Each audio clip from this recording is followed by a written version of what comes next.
British Columbia Institute of Technology acknowledges that our campuses are located on the unceded traditional territories of the Coast Salish nations of Musqueam, Squamish, and Tsleil-Waututh.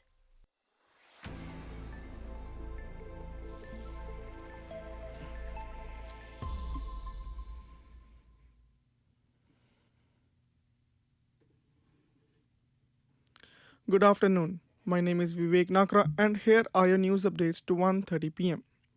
The BC Health Coalition is criticizing the BC Conservative Party for refusing to answer the questions that it posed to each of the BC's main political parties about healthcare ahead of Saturday's vote.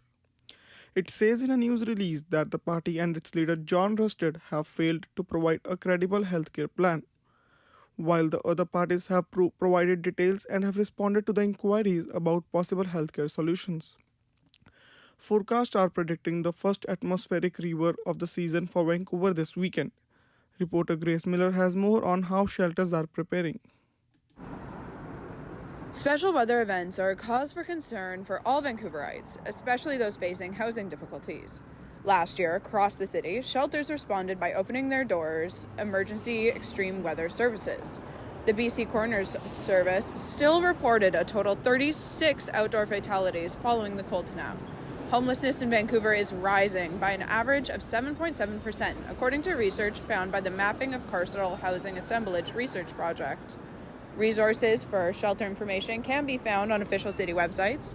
I'm Grace Miller for BCIT's The Crow. Tensions are increasing between India and Canada after allegations of Indian agents playing a role in violent crimes in Canada, as New Delhi ordered 6 Canadian diplomats to leave in response of Ottawa's expulsion of 6 Indian diplomats earlier this week. The president of South Asian Centre of Winster says many members of his community are feeling on edge.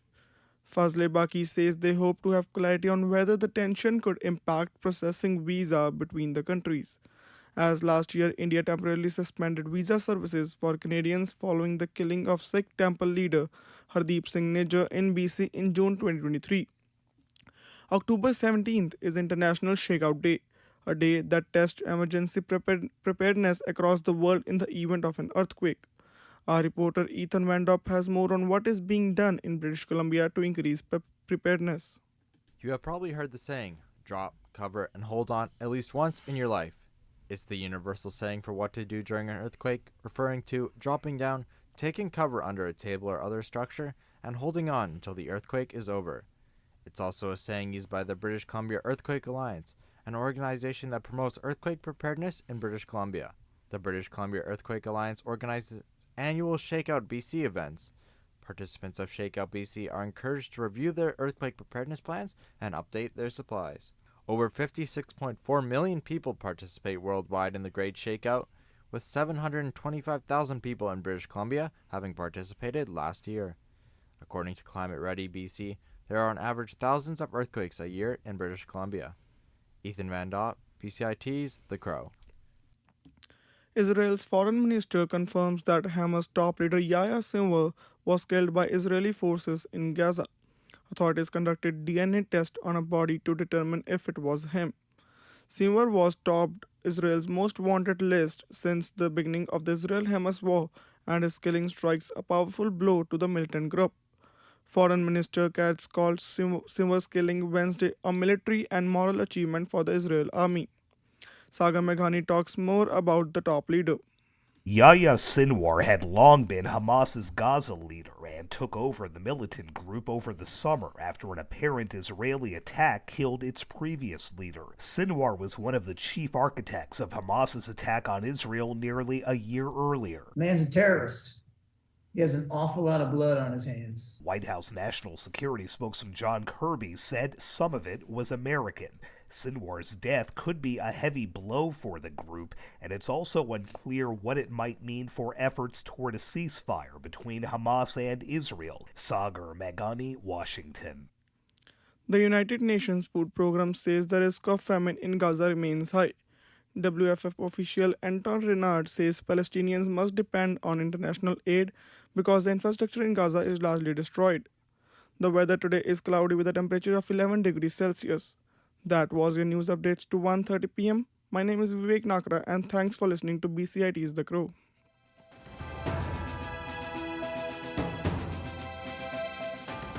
Stay tuned for more on BCIT's 1680 The Crow.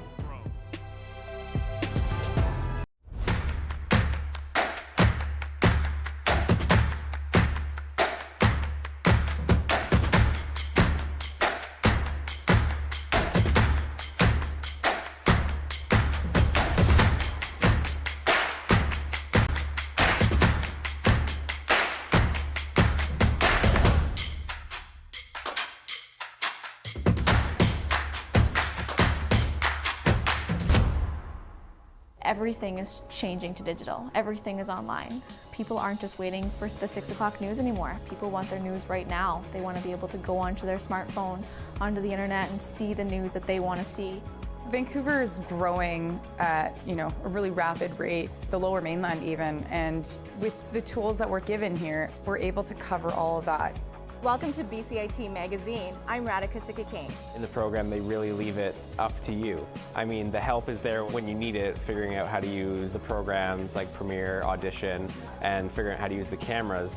But it's up to you to sort of experiment and figure out what you can do when you go out in the field. They brought candles and flowers to remember the student who lost her life yesterday. Theresa May says the international community condemns Moscow. They really make sure that you know the basics and you are able to put out a quality product. I'm Brady Tretnero. And I'm Radhika Sikki-King. Thank you for tuning in to BCIT Magazine.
Good afternoon, sports fans. I'm Philip Kovacevic with your sports headlines for 1:40.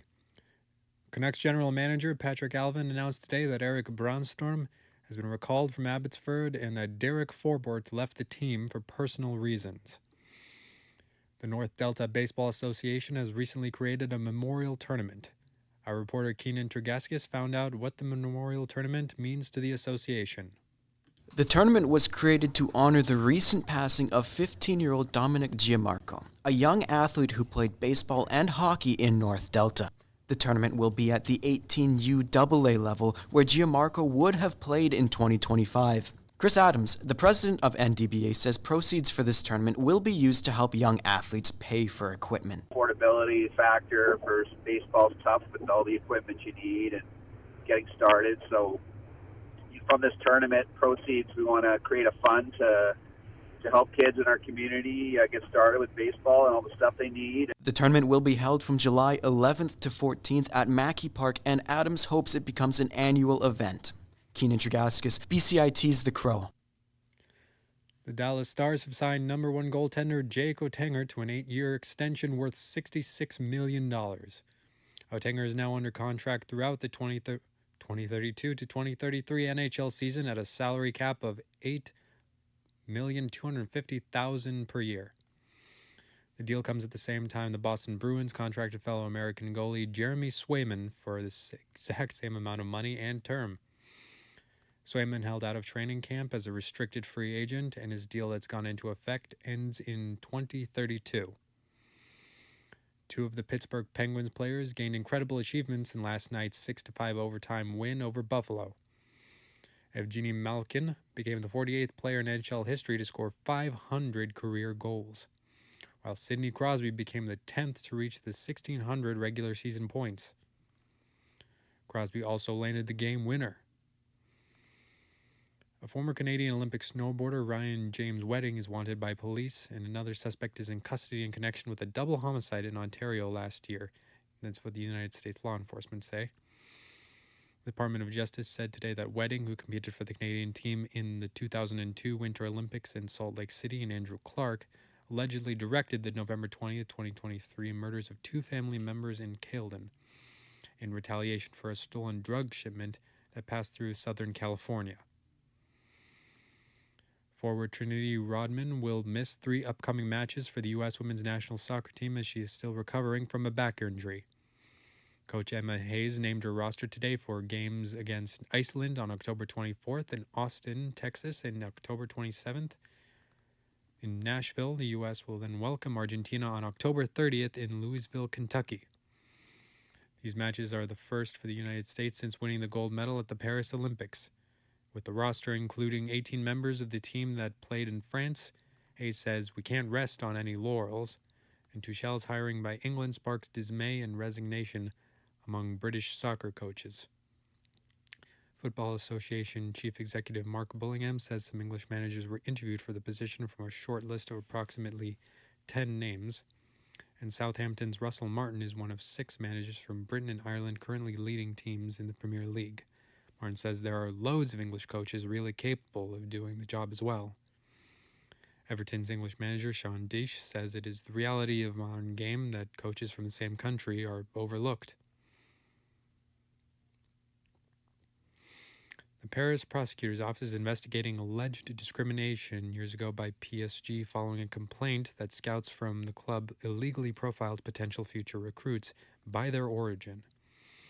Prosecutors say this investigation was reopened in May, and PSG has previously acknowledged that forms with illegal content were used from 2013 to 2018. After reports that scouts were asked by the club to mention the origin of possible recruits according to 4 categories: Francais, French, Maghreban, North African, Antilles, West Indian, and Afrique Noire, which is Black African.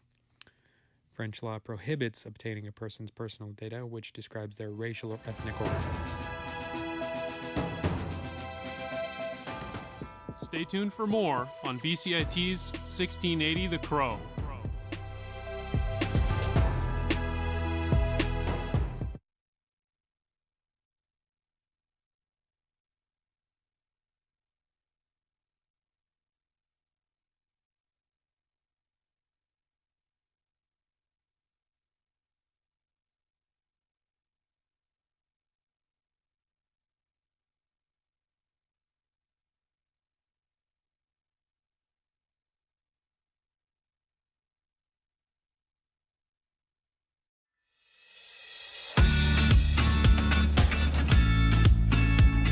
Everything is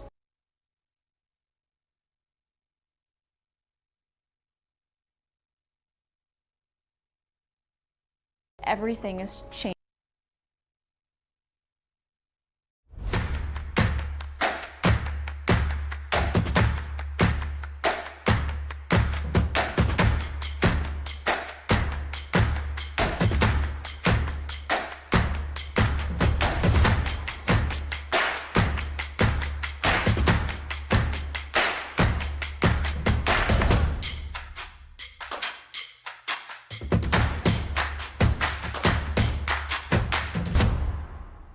Everything is changing to digital. Everything is online. People aren't just waiting for the 6 o'clock news anymore. People want their news right now. They want to be able to go onto their smartphone, onto the internet, and see the news that they want to see.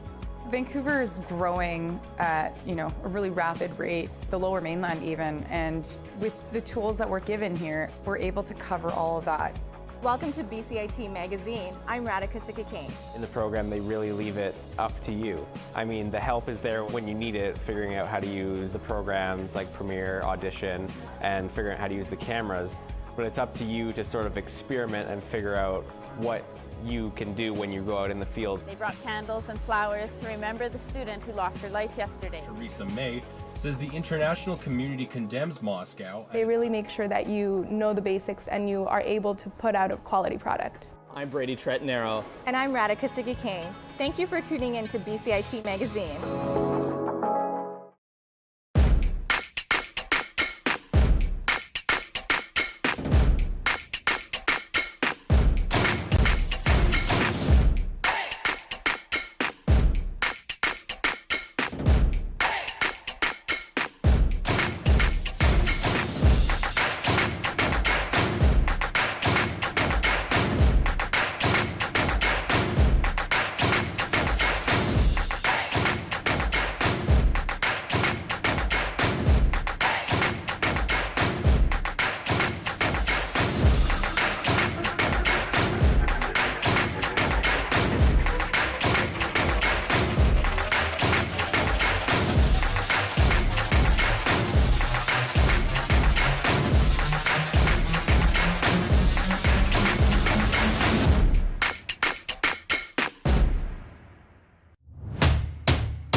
Tracing the air as it goes into your nose, down your throat, into your lungs. As you exhale, feel the air leaving your lungs through your throat and out your nose. Hello and welcome to For the Record. I'm Isabella Calisi. Forest bathing, or forest therapy, has been around since the 1980s. It originated in Japan and referred to immersing yourself in nature and having your senses open to the environment. This includes the dirt, the trees, the sound of the birds, maybe listening to a nearby babbling creek. Though similar to hiking, forest bathing is more of a mindful practice, about being in the moment with the world around you and connecting with your 5 senses. Today, I'm talking with Connie Evans, a certified forest therapy guide who leads sessions at BCIT. She leads others on walks and creates a safe and supportive environment so people can connect with both themselves and the nature around them. We'll be discussing the impact of forest therapy on Connie's life and why others may want to practice it. Thank you for joining me, Connie. Thank you so much. I appreciate being here. So my first question for you is, how has taking forest therapy walks impacted your own health or views on life?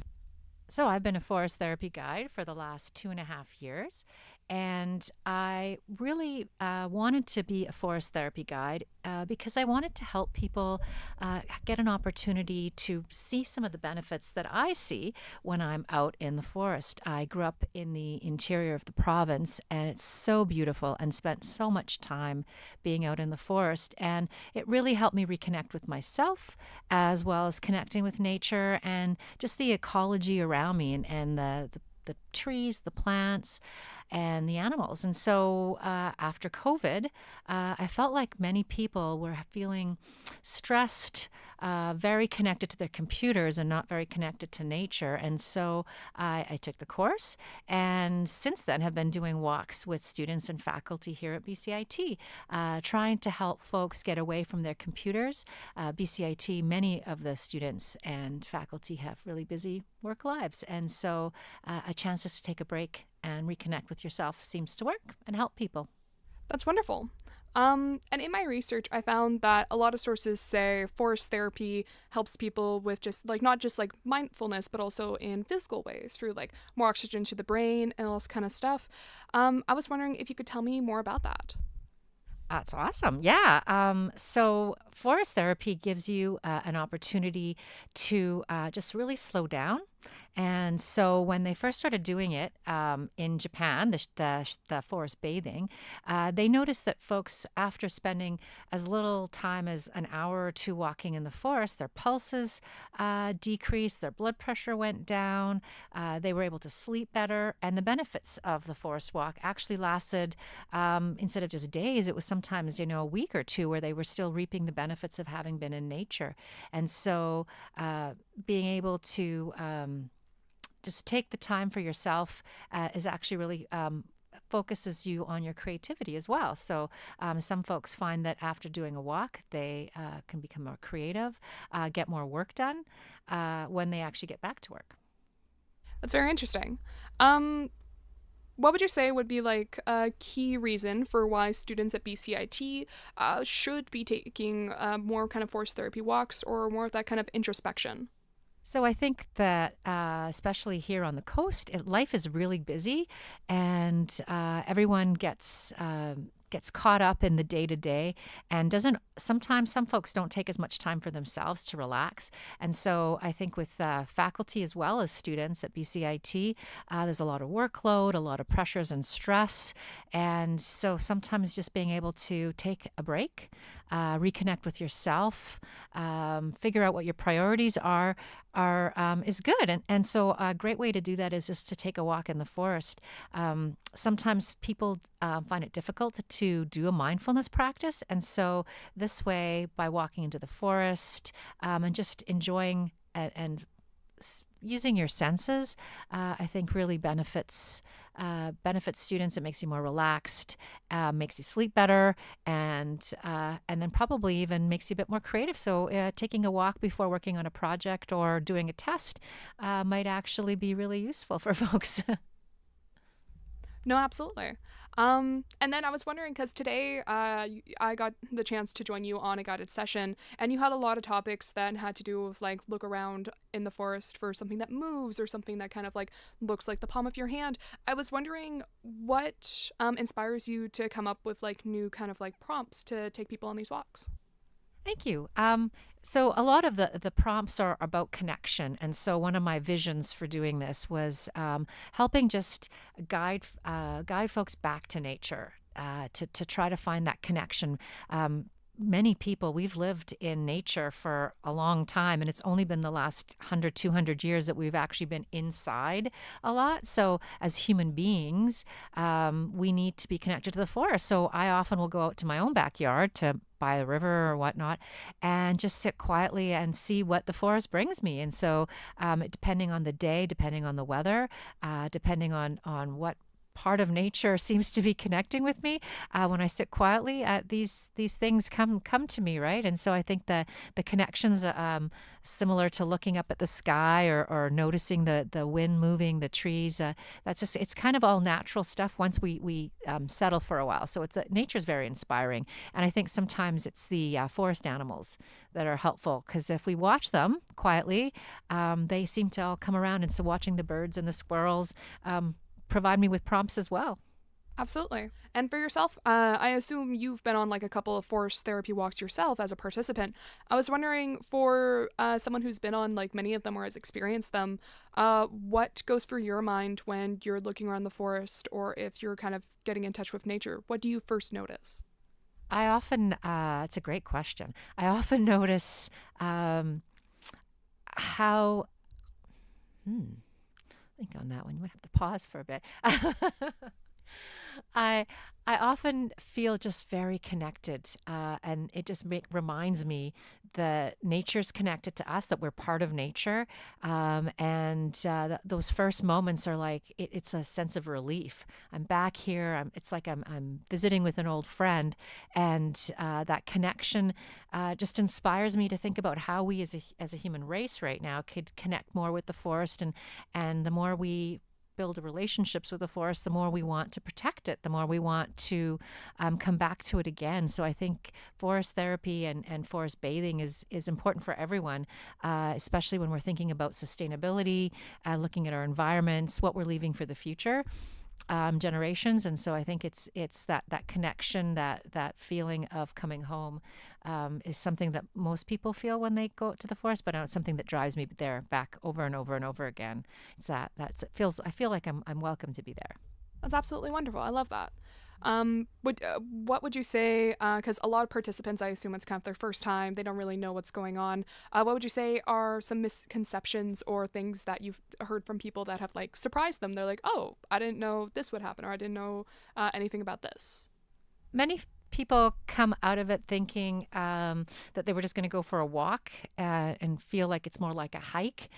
So it's always about the destination often in our way of life. And so I think what people really are surprised at is how present we become slowly over the walk. So as we enter into the walk, I provide prompts that help people slow down. And then as we progress through the walk, folks get a chance to really start using all their senses to a better degree than we're used to. And I think it's about being in that present moment that surprises them. It's not about that destination at the end. It's more about just all of a sudden letting go of all that's bothering you, the lists that you had before you jumped into the walk, all about the things you have to do, tomorrow or the next day, or some of your worries. It's just nice to be able to relax and listen to nature and smell nature and taste nature and just, be in the presence versus being in the future. Very well put. I love that. And we're just starting to wrap up our time here. I was wondering if you had any final thoughts about just forest bathing and about being mindful, why people should do it. And also, I was kind of curious, what is your most favorite sound in nature when you go out? Thank you for asking me. One of my favorite sounds are the birds. And so I've actually... I've got bird feeders everywhere, which is probably not a good thing, but I love the sound of birds. That's just so cheerful. So thank you for asking. And I just think that the more often that we can get away from our day-to-day lives and just change it up and get out and have a new habit. So the habit of just getting outside 3 times a week, once a week, and just doing a short walk, is giving yourself that self-care and allowing yourself just to just to take a breath, get a break in your life. And sometimes it's like a reset, right? So it's like when you reboot your computer, going out into the forest just gives you that, just reboot, and you feel like you're better connected to everything, not just nature, but to your life in general. That's wonderful. Thank you, Connie. And so, yeah, that's the time there. Thank you so much for joining me today, Connie. I really appreciate it. Thank you. That was Connie Evans, the local forest therapy guide. I'm Isabella Calisi, and you've been listening to For the Record on BCIT's The Crow.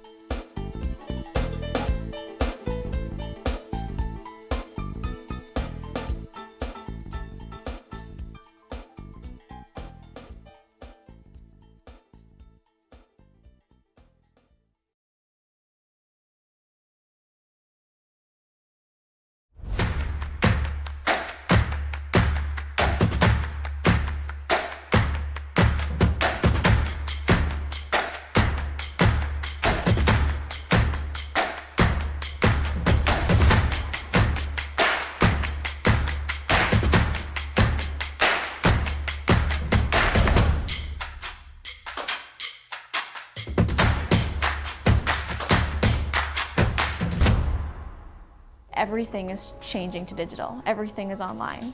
People aren't just waiting for the 6 o'clock news anymore. People want their news right now. They want to be able to go onto their smartphone, onto the internet, and see the news that they want to see. Vancouver is growing at, a really rapid rate, the lower mainland even, and with the tools that we're given here, we're able to cover all of that. Welcome to BCIT Magazine. I'm Radhika Sikki-King. In the program, they really leave it up to you. I mean, the help is there when you need it, figuring out how to use the programs like Premiere, Audition, and figuring out how to use the cameras. But it's up to you to sort of experiment and figure out what you can do when you go out in the field. They brought candles and flowers to remember the student who lost her life yesterday. Theresa May says the international community condemns Moscow. They really make sure that you know the basics and you are able to put out a quality product. I'm Brady Tretanero. And I'm Radhika Sikki-King. Thank you for tuning in.